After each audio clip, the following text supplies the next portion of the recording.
আমাদের ব্যারিস্টার আরমান ভাইকে শুধু কারারুদ্ধই করেনি, তারা দীর্ঘ 8টি বছর গুম করে তারা ভেবেছিল এই পরিবার যে কাফেলার জন্ম দিয়েছিল বাংলাদেশ ইসলামী ছাত্র শিবির এবং বাংলাদেশ জামাত ইসলামীকে তারা দমিয়ে দিবে।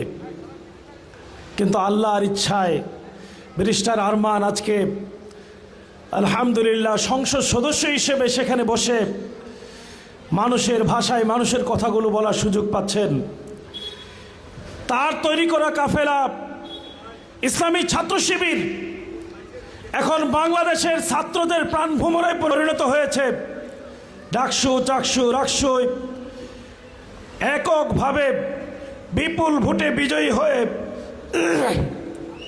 বাংলাদেশের ছাত্র জনতার আস্থার ঠিকানায় পরিণত হয়েছে।